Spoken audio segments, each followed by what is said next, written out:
Baik, kita mulai lagi ya teman-teman. Materi selanjutnya ini adalah internal control over financial reporting. Jadi eh, ini adalah materi yang berbicara bagaimana laporan keuangan, proses laporan keuangan itu harus dikawal gitu ya. Dari proses penyusunan SDM-nya, kebijakannya, kemudian monitoringnya. Kalau ada masalah itu harus diperbaiki. Ini adalah proses mengawal atau pengendalian internal selama proses pelaporan keuangan. Harapannya adalah laporan keuangan itu disajikan dengan fakta yang ada, tanpa salah saji, gitu ya. Artinya akuntabel, laporan keuangan dapat dipercaya, seperti itu. Ya, monggo teman-teman kalau mau menyimak sambil makan atau minum kopi teh, saya izinkan. Yang penting kita tetap fokus ya. Saya minta teman-teman tetap fokus ke materi supaya teman-teman paham. Gitu. Lanjut. Nah, materinya nanti saya ingin berbicara atau mengenalkan ke teman-teman bagaimana konsep pengendalian internal gitu ya. Kemudian KOSO. KOSO itu adalah standar ya, standar yang diterbitkan mengenai mengenai pengendalian internal. Jadi ini integrasi apa kerangka terintegrasi mengenai pengendalian internal. Kemudian pengenalan mengenai KOSO IRM 2017, ini ada produk baru yang dirilis oleh KOSO ya. Ya, beberapa perusahaan juga sudah implementasi mengenai KOSO IRM 2017 dan sudah mulai dilakukan assessment untuk beberapa perusahaan dengan menggunakan standar ini. Kemudian bagaimana mendesain dan mengimplementasikan pengendalian internal selama proses pelaporan keuangan. Kira-kira seperti itu. Nah, tujuan atau tinjauan konsep pengendalian. Apakah definisi dari pengendalian internal itu? Jadi pengendalian internal itu adalah rencana organisasi dan metode bisnis ya yang dipergunakan untuk menjaga aset ya, memberikan informasi yang akurat. Sorry, saya ambil dulu. Yang akurat dan handal, mendorong dan memperbaiki efisiensi jalannya organisasi serta mendorong kesesuaian dengan kebijakan yang telah ditetapkan. Nah, di sini saya sudah bold yang teman-teman. Ini adalah poin-poin penting daripada pengendalian internal. Pertama, menjaga aset. Aset jangan sampai hilang gitu ya. Aset harus dikelola dengan betul. Kemudian informasi dari laporan keuangan ya, ini harus akurat dan andal. Kenapa harus akurat dan andal? Karena laporan keuangan digunakan untuk pengambilan keputusan ya, baik keputusan investasi, keputusan untuk melakukan pemantauan atau pengawasan gitu ya. Kemudian keputusan untuk memberikan kredit gitu kan. Nah, tergantung siapa yang memakai. Kalau misalkan pemerintah atau regulator gitu ya, ya dia memantau apakah perusahaan ini sudah misalkan contoh saya bekerja di BPJS Kesehatan misalkan ya. Nah, jadi pemerintah melihat apakah tempat perusahaan atau organisasi saya bekerja sudah akurat atau akuntabel atau laporan keuangan dapat dipertanggungjawabkan, di mana penerbitan laporan keuangan sendiri diatur melalui undang-undang, di mana laporan keuangan yang kami terbitkan juga diaudit oleh kantor akuntan publik. Dan sejauh ini kami memperoleh wajar tanpa pengecualian ya selama berturut-turut. Kemudian kalau dari sisi bank misalnya, bank juga perlu melihat laporan keuangan perusahaan karena terkait dengan misalkan perusahaan ingin melakukan peminjaman uang gitu ya. Artinya akan dilakukan assessment studi kelayakan apakah bisa memberikan pinjaman seperti itu kepada perusahaan tersebut supaya kalau di perbankan kan dia ada namanya manajemen risiko untuk mengantisipasi potensi gagal bayar gitu ya. Kemudian lanjut mendorong dan memperbaiki efisiensi jalannya organisasi, bahwa tidak ada pemborosan di sini. Bicara efisiensi itu tidak ada pemborosan selama proses. Kemudian mendorong kesesuaian dengan kebijakan. Nah, kebijakan ini macam-macam. Kebijakan internal ya, dan kebijakan eksternal. Kebijakan internal apa? Biasanya ada namanya BISPRO, ya. Kemudian ada surat edaran, kemudian ada peraturan direksi gitu ya. Kalau eksternal banyak, misalkan terkait dengan dulu ada namanya Bapepam LK, sekarang namanya OJK. Peraturan yang dikeluarkan oleh OJK, peraturan yang dikeluarkan oleh pajak, dan sebagainya lah ya. Lanjut. Sorry, saya mundur sedikit. Nah, zaman sekarang proses penyusunan laporan keuangan atau sistem informasi akuntansi kan sudah by system ya teman-teman, sudah computerized gitu ya, menggunakan database big data gitu ya, sehingga bisa menyusun secara otomatis. Nah, apakah teman-teman masih ada yang masih menggunakan kertas, jurnalnya manual gitu ya, buat neraca buku besar gitu sampai laporan keuangan laba rugi, masih ada kira-kira? Di lapas masih gitu Ada, nggak? Pak. Masih ada? Oh, Iya, saya, Pak. Karena wow. startup. Oh, startup. Ya, sebaiknya kalau sudah eh, apa namanya, modalnya sudah ada, mulai dipikirkan sistemnya ya. Karena kalau pencatatan secara manual itu kan ada resiko-resiko salah catat yang disebabkan oleh human error, kesalahan manusia gitu. Walaupun secara sistem juga bisa terjadi human error, cuma kan lebih lebih minimal ketika menggunakan sistem. Tapi sekarang kan ada tuh beberapa aplikasi akuntansi yang berbayar tapi murah, atau yang gratisan, ada jurnal ID atau macam-macam gitu ya, mungkin bisa dijadikan pertimbangan, tapi tergantung manajemen dari startup apakah mau memulai ya. Mungkin concernnya bukan, kalau startup itu kan saya membayangkan ya, konsentrasinya prioritasnya bukan kepada laporan keuangan dulu ya, tapi bagaimana marketingnya, memperluas pangsa pasarnya, bagaimana produknya dikenal ya. Kalau startup kan seperti itu. Tapi kalau perusahaan-perusahaan yang besar, BUMN, TBK, ya wajib mereka menggunakan yang sistem informasi akuntansinya sudah menggunakan komputerized, artinya kan kompleksitasnya tinggi. Nah, ini ada beberapa gangguan ya teman-teman, kesalahan pada software dan tidak berfungsinya peralatannya, seperti kegagalan software atau hardware, kegagalan atau terdapat kerusakan pada software, kegagalan sistem operasi, gangguan dan fluktuasi listrik. Ini listrik sederhana tapi ini bisa berpengaruh ya. Nah, setahu saya ada ya alat apa untuk menyimpan daya listrik, itu ada namanya, saya lupa. Makanya itu juga harus diperhatikan untuk listrik itu. Kemudian antar subsistem tidak terintegrasi dan tidak saling mendukung. Nah, ini kadang-kadang perusahaan membangun sebuah sistem informasi akuntansi itu silo-silo, tidak terintegrasi, padahal proses ini seharusnya bisa ngeling di sini gitu kan, bisa merunning sendiri, kemudian menghasilkan suatu laporan tersendiri gitu ya.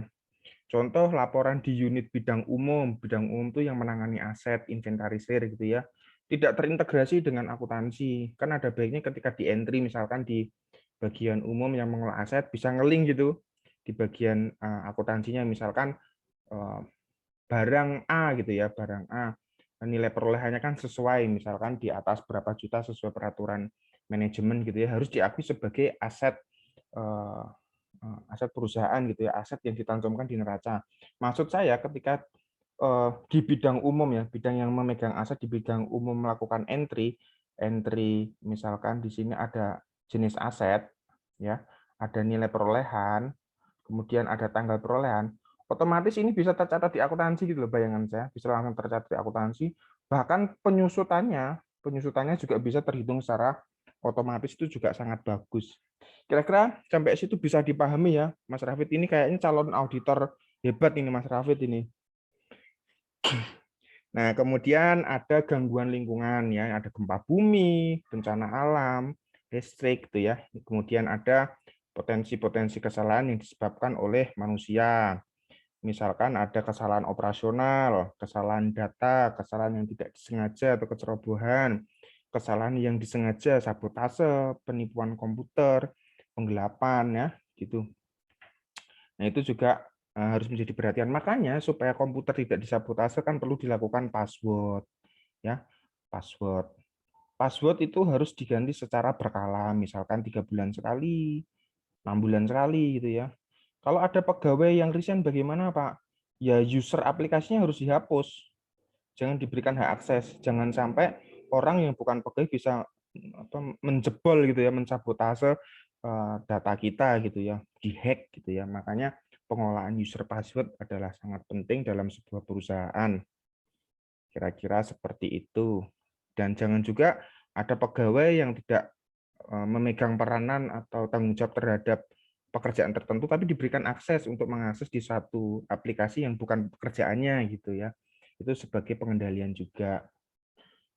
Nah, kemudian ini mengenai COSO ya, kita masuk ke COSO. Internal Control Integrated Framework. Nah, COSO singkatan dari Committee of Sponsoring Organization of the Tradeway Commission. Nah, sejarahnya COSO ini berkaitan dengan Forex Corrupt Practice Act. Ini tuh FCPA itu kayak undang-undang tipikornya itu loh di Amerika yang dikeluarkan SEC. Nah, di tahun 1977 untuk melawan fraud dan korupsi yang marak terjadi di Amerika tahun 70-an. Nah, perbedaannya adalah FCPA merupakan inisiatif dari eksekutif legislatif, jadi dari DPR-nya lah, DPR-nya Amerika gitu ya, eksekutif legislatif. Sedangkan COSO ini lebih merupakan inisiatif dari sektor swasta. Gitu. Di Amerika kan ada dua, dia itu sektor pemerintah, ya pemerintah sama swasta. Walaupun di Amerika swastanya lebih gede, ya, tapi pemerintahnya tetap berperan. Nah, di Indonesia kan beda. BUMN plat merahnya lebih gede, swastanya malah kecil-kecilnya apa sedikit apa banyak apa di Indonesia tuh malah sedikit. Nah, kalau di Amerika kan swastanya banyak. Nah, pemerintah di Amerika tuh mengeluarkan namanya FCPA ini.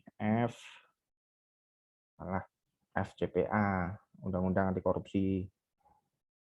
Nah, sedangkan di apa secara swasta mereka menerbitkan standar COSO. Kira-kira seperti itu. Nah, kemudian sektor swasta ini membentuk National Commission on Fraudulent Financial Reporting atau dikenal juga pada tahun 1985 ya. Komisi ini disponsori oleh 5 profesional, yaitu ada American Accounting Association, mungkin ini disebut IAI ya, IAI-nya Amerika itu, IAI gitu ya. Kemudian ada American Institute of Certified Public Accountant, ini sebut kayak IAP-nya sana lah, kalau di Indonesia itu kan IAP namanya. Kemudian ada IIA, ini organisasi terkenal ya di Amerika, IIA ini internal audit ya. Kalau di Indonesia organisasi internal audit apa ya? Rasa-rasanya belum ada ya. Institut Internal Audit di Indonesia belum ada ya. Kemudian Institute of Management Accountant, kemudian Financial Executive Institute. Nah, tujuan mereka swasta ini bergerak membentuk ini adalah melakukan riset mengenai fraud dalam pelaporan keuangan dan membuat rekomendasi-rekomendasi yang terkait dengannya untuk perusahaan publik, auditor independen gitu ya. Kemudian SEC apa bisa lupa, kemudian institusi pendidikan. Nah, ini apa sejarahnya dulu tahun 1987 ya, mengeluarkan report pertamanya 1987. Isi reportnya diantaranya adalah rekomendasi dibuatnya report komprehensif tentang pengendalian internal atau Integrated Guidance on Internal Control, sehingga dibentuk COSO yang kemudian bekerja sama dalam membuat laporan keuangan. Kemudian berkembang lagi tahun 92, kemudian 94 gitu ya. Ini sejarah. Nah, ini ada apa namanya guidance-nya yang diterbitkan gitu ya dulu. Nah, langsung poin penting dalam report COSO Internal Control Integrated Framework itu dulu dirilisnya tahun 1992 ya. Itu rilisnya pertama 1992 dan terus diupdate sampai sekarang, terakhir ada COSO IRM tahun 2017. Kadang saya berpikir standar-standar ini diterbitkan oleh swasta itu kayak barang dagangan gitu ya Mas Rafid ya. Karena ketika diterbitkannya suatu COSO, mereka juga menawarkan adanya pelatihan, ya toh? Pelatihan, menawarkan. Nah, ketika ada pelatihan, ada namanya membantu konsultan-konsultan kan dagangnya gini, mereka itu membantu menyusun pedoman asesmen. Kemudian mereka menerbitkan sertifikasi. Sertifikasi ada masa expirednya, harus di maintenance, jelas gitu. Orang Indonesia tuh konsumtif. Kita beli produknya asing aja terus. Padahal standar seperti ini kan kita bisa bikin sendiri gitu.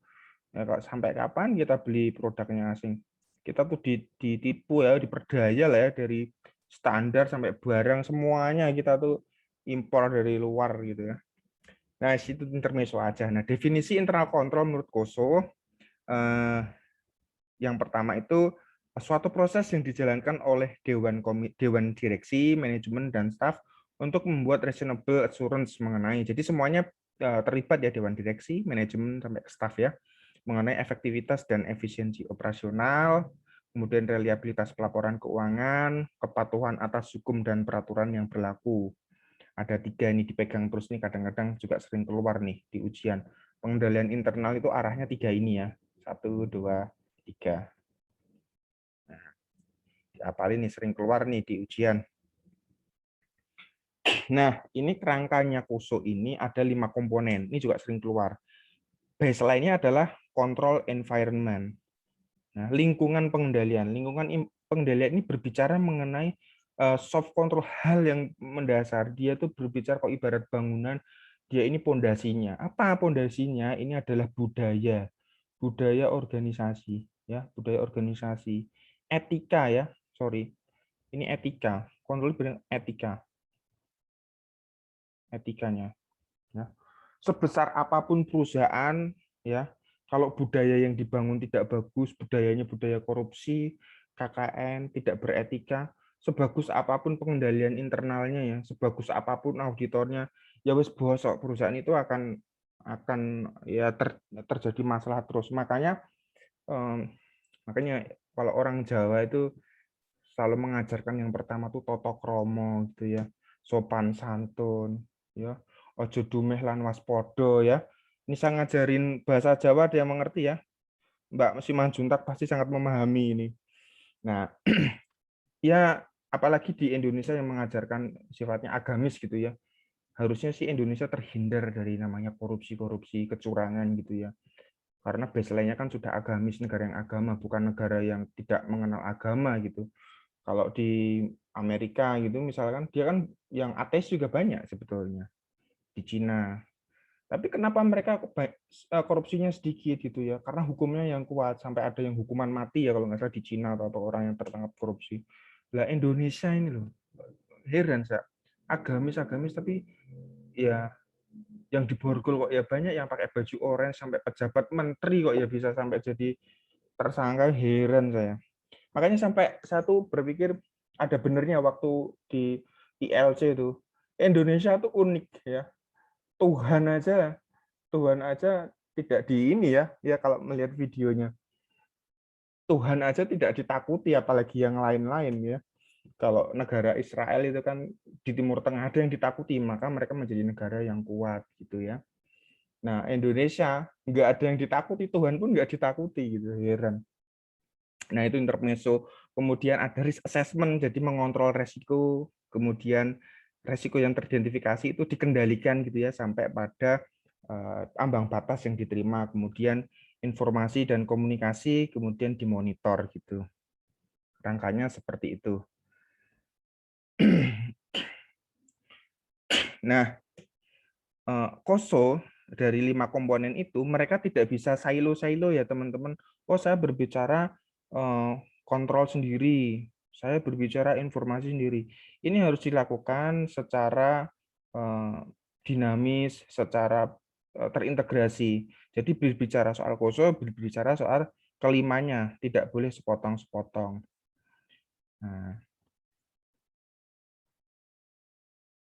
Nah, ini contoh. Nah, ini contoh prinsip-prinsipnya ya, teman-teman. Ini untuk lingkungan pengendalian misalkan. Ini juga bisa digunakan sebagai alat assessment ya untuk mengukur pengendalian ya.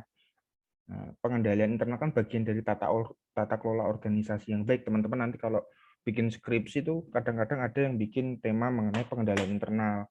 Ada yang membuat mengenai topiknya tata kelola organisasi yang baik terhadap apa gitu ya.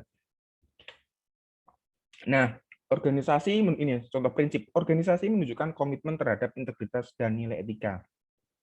Fokusnya satu, menetapkan kaidah dasar etika. Ya, jadi perusahaan harus menetapkan tata nilai ya, tata nilai organisasinya seperti apa. Apa yang mau ditanamkan terhadap pribadi karyawan-karyawan yang bekerja di dalamnya. Kemudian menyusun standar etikanya seperti apa. evaluasi ketaatan terhadap standar etikanya. Makanya ada namanya di awal tahun tuh atau di akhir tahun membuat pernyataan gratifikasi. Jadi pegawai itu sempat menerima gratifikasi apa tidak gitu ya. Melaporkan penyimpangan tepat waktu gitu ya. Nah, makanya terkait dengan standar etika tuh di awal tahun itu ada tuh fakta integritas. Pernyataan mengenai etika nanti ditandatangani biasanya kalau di awal-awal seperti itu. Kemudian Dewan Pengawas menunjukkan independensi dari manajemen dan menjalankan fungsi pengawasan gitu ya. Nah, ini nanti saya berikan materinya bisa dibaca-baca teman-teman. Ini mengenai pengendalian internal, setiap komponen itu ada prinsip-prinsipnya dan ada beberapa fokus perhatian yang harus diperhatikan oleh manajemen. Nah, ini ada risk assessment-nya ya. Nah, ini penilaian resiko. Kemudian ada lanjut masih penilaian resiko. Kemudian, ini saya perbaiki ini teman-teman. Ini sama nih, sorry ya, nanti saya perbaiki. Harusnya kan ini, harusnya control activity ini. Harusnya saya perbaiki. Kemudian informasi dan komunikasi ya. Ini ada prinsipnya misalkan organisasi memperoleh atau menghasilkan dan menggunakan informasi yang berkualitas dan relevan dalam mendukung berfungsinya komponen pengendalian internal lain.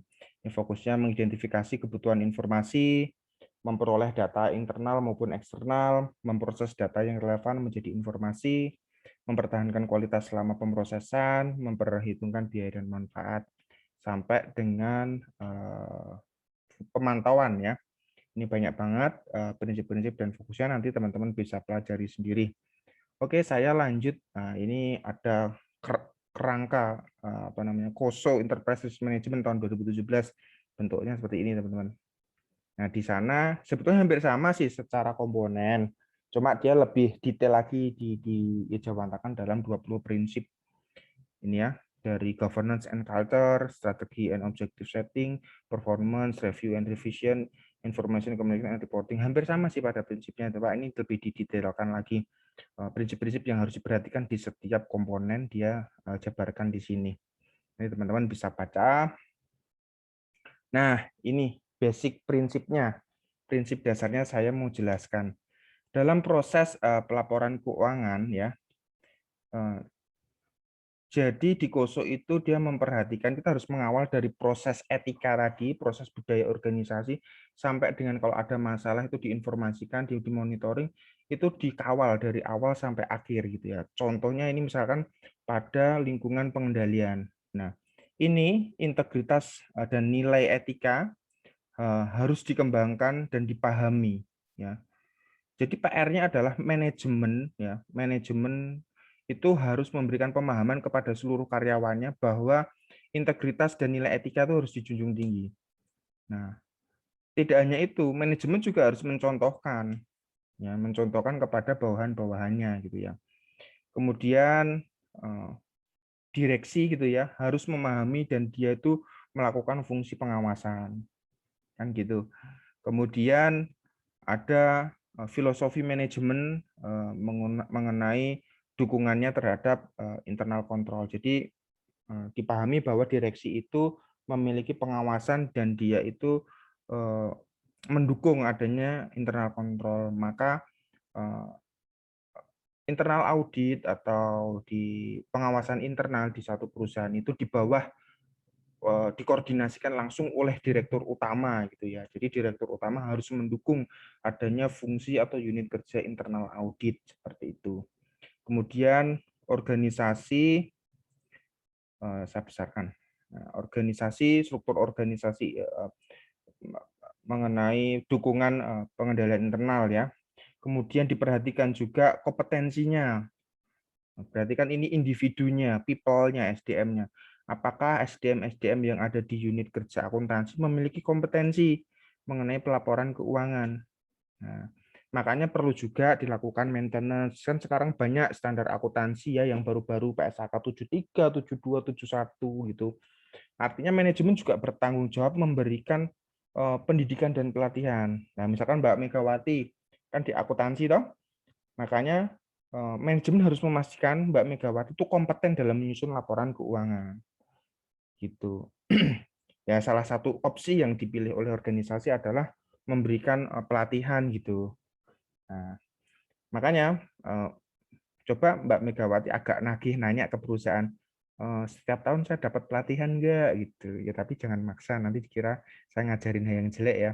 Dapat nggak maksudku biar menambah knowledge-nya Mbak Mega gitu. Kemudian di situ ada juga mengenai pertanggungjawaban gitu ya, otoritas dan pertanggungjawaban, bahwa setiap pimpinan harus memiliki otorisasinya, artinya harus diotorisasi dan ada tahap pertanggungjawabannya. Kemudian human resource policies and practice facilities, jadi terkait dengan SDM-nya ini. Jadi dipastikan juga bahwa unit kerja SDM itu merekrut karyawan-karyawan yang memiliki kompetensi. Jangan sampai menempatkan karyawan yang bukan pada bidangnya gitu. Contoh butuh SDM dengan kompetensi pembukuan akuntansi, tapi dia merekrut seorang sarjana hukum. Itu kan berarti ada satu kesalahan ya di situ ya. Nah, itu berbicara mengenai internal kontrol yang sudah tidak benar, tidak beres. Jadi bisa dicek kalau teman-teman auditor internal, cek aja fungsi SDM-nya. Penempatannya sesuai nggak dengan latar belakangnya. Jangan sampai ada penempatan-penempatan yang tidak sesuai gitu. Misalkan ya tadi aku bilang, misalkan fungsi keuangan atau pembukuan akuntansi dipegang oleh orang yang background-nya sarjana hukum, gitu kan perlu dikonfirmasi hal seperti itu. Kemudian bagaimana kinerja dari seorang pegawai itu juga harus diukur. Kalau kinerjanya bagus ya diberikan kompensasi yang layak gitu ya. Kemudian dari pengukuran resiko ya. Nah, pengukuran resiko ini kita bisa mengidentifikasi dari tujuan dari pelaporan keuangan. Nah, misalkan ya kan banyak standar, kita harus memahami banyak standar itu. Misalkan kalau dalam ini contohnya kan GAAP, kita harus taat kepada GAAP. Nah, itu kan standar akuntansi lama yang sifatnya adalah rule based. Ya, sekarang kan menggunakan IFRS gitu ya. IFRS itu sifatnya adalah principle based, di mana professional judgment sangat dijunjung tinggi di situ ya. Bahkan PSAK yang sekarang saya lihat mulai harmonisasi ke IFRS gitu ya. Kemudian manajemen juga harus bisa mengidentifikasi dan menganalisis resiko-resiko dalam pelaporan keuangan ya. Nih. Nah, resiko-resiko itu bisa berbicara mengenai prosesnya, personilnya atau SDM-nya, teknologi informasinya mendukung apa tidak gitu ya. Dan lain sebagainya itu juga harus diukur, diakses gitu ya. Kan dalam penyusunan laporan keuangan tidak hanya berbicara mengenai standar akuntansi aja ya teman-teman, proses bisnisnya udah benar belum, bisa dipahami tidak, SDM-nya kompeten tidak, latar belakang pendidikannya sesuai apa tidak, kemudian informasi teknologinya mendukung apa tidak, jangan-jangan teknologi informasinya tidak up to date, ada logika-logika sistem atau aplikasi yang perlu diperbaiki gitu ya, algoritmanya harus diperbaiki seperti itu harus dicek. Nah, kemudian ada juga mengidentifikasi resiko kecurangannya. Nah, kemudian kontrol activity. Nah, dalam proses laporan keuangan itu ada namanya aktivitas pengendalian ya. Setelah resiko itu diidentifikasi, pengendaliannya apa, kontrolnya apa gitu ya. Kemudian pengendalian yang diidentifikasikan itu ya apa namanya dikembangkan, dipilih dan dikembangkan. Kemudian ditetapkan namanya kebijakan akuntansi, misalkan ada namanya pedoman pembukuan aset tetap pembukuan laporan keuangan. Nah, itu kan ada pedoman akuntansi ya. Itu kan bicara mengenai polisi atau kebijakan pedoman akuntansi. Nah, pedoman akuntansi dalam perkembangan juga bisa diturunkan menjadi surat edaran atau petunjuk teknis gitu ya. Petunjuk teknis supaya apa? Kalau misalnya di perusahaan yang besar itu kan kantor cabangnya banyak, staf pembukuan di daerah kan banyak, supaya mereka memiliki pemahaman yang sama dengan adanya petunjuk teknis itu, teknis pembukuannya bisa sama, seragam, perlakuannya sama. Satu akun perlakuannya sama, satu transaksi yang sama, teknis pembukuannya di seluruh kantor cabangnya sama. Karena di akuntansi kan ada prinsip namanya konsistensi ya, gitu ya Mbak Mega ya. Konsistensi itu dari waktu ke waktu metodenya itu sama. Nah, antara salah satu unit kerja dengan unit kerja lain, cabang satu dengan yang lain, kalau ada transaksi yang sama, cara menjurnalnya juga harus sama. Nah, setelah ditetapkan kebijakan perusahaan itu, kebijakan tidak hanya diturunkan gitu aja, tapi juga harus disosialisasikan, dikomunikasikan supaya memiliki pemahaman yang sama. Nah, kemudian kebijakan itu juga diejawantahkan juga dalam desain atau implementasi teknologi informasinya. Jangan sampai misalkan pedoman akuntansi agar suatu transaksi dibukukan dengan jurnal A, jurnal A. Ternyata ketika mau diposting di teknologi informasi di sistem aplikasi, ternyata jurnal A-nya nggak ada. Lah ini kan suatu kebodohan.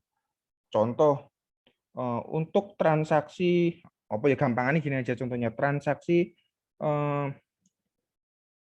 apa namanya, penjualan kredit misalkan, piutang loh, piutang pada pendapatan misalkan. Nah, transaksi atau simulasi transaksi yang sama harusnya kan dibuku dengan seperti ini. Kantor cabang harus sama. Tapi ketika kita mau menjurnal ini, pas dicari di aplikasinya tidak ada akun piutang, itu kan suatu kebodohan. Nah, makanya harus disesuaikan kebijakan dengan teknologi informasinya. Itu yang disebut dengan integrasi. Jadi tidak silo-silo, semua saling berhubungan. Kemudian informasi dan komunikasi ini berbicara mengenai identifikasi dari laporan keuangan, capture, kemudian penggunaan dan didistribusikan. Nah, jangan sampai ada manajer yang membutuhkan laporan keuangan tapi tidak mendapatkan, tidak didistribusikan gitu ya. Kemudian dikomunikasikan itu ya, setiap personil, setiap itu juga harus dikomunikasikan. Kemudian di sini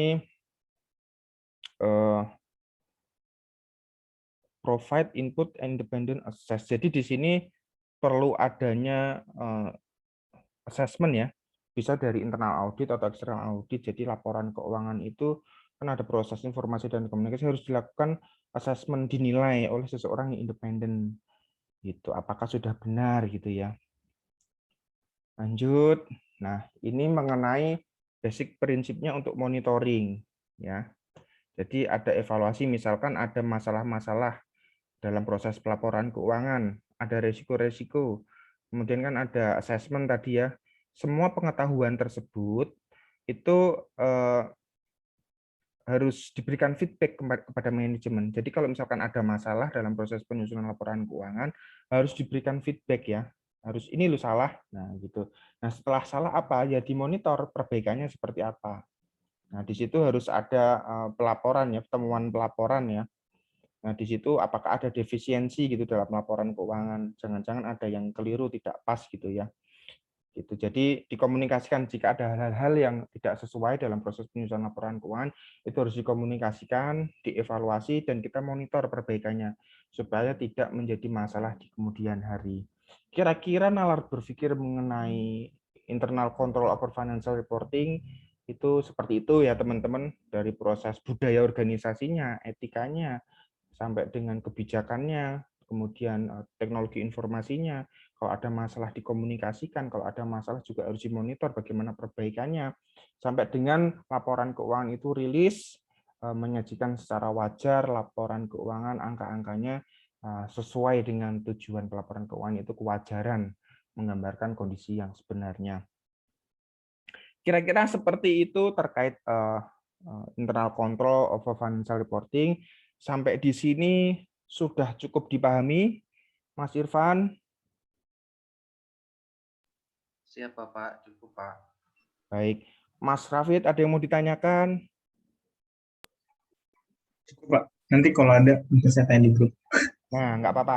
Nah, saya senang teman-teman kalau ada pertanyaan. Saya itu selalu ingat teman-teman yang nanya, biasanya saya kasih apa nilai tambahan. Kadang kalau kurang-kurang dikit gitu ya, kadang-kadang oh aktif gitu anaknya, mau saya kasih B nggak jadi saya kasih A, kadang-kadang gitu sih. Nggak apa-apa teman-teman, kalau ada kendala dalam bekerja silahkan, kalau pengen sharing bisa chat WA saya, nanti saya akan tanggapi, kalau ada waktu saya tanggapi. Kalau misalkan saya belum bisa jawab, nah saya kan ada grup profesi, nanti bisa saya share di sana untuk dapat memberikan advice yang terbaik buat teman-teman. Seperti itu sih. Nah, saya harapannya gini teman-teman, jangan sampai ada yang dapat C di mata kuliah saya. Saya harap teman-teman kalau saya kasih kesempatan mengerjakan tugas di e-learning, dikumpulkan ya, tepat waktu. Pokoknya dikerjakan aja, dikerjakan. Jangan sampai ada yang terlewat. Kemudian kalau ada forum diskusi, tetap diisi ya teman-teman. Saya ngasih pertanyaan, melemparkan pertanyaan apa di situ, mohon ditanggapi. Nah, syukur-syukur kalau diskusi, memang saya tidak 24 jam buka, tapi kalau saya ada kesempatan bisa diskusi. Kalau mau di grup juga boleh. Gitu sih. Dari sini ada yang mau ditanyakan, Mbak Mega? Sudah cukup dipahami? Sudah, Pak. Oke. Mbak Ina, aman? Yang startup, Mbak Ina? Inayah Ramdhani. Iya, aman, Pak. Aduh, suaranya enak banget, Mbak Ina. Terus dari Iya, Mas Iwan? nggak bisa on cam ya, Pak, soalnya lagi sakit.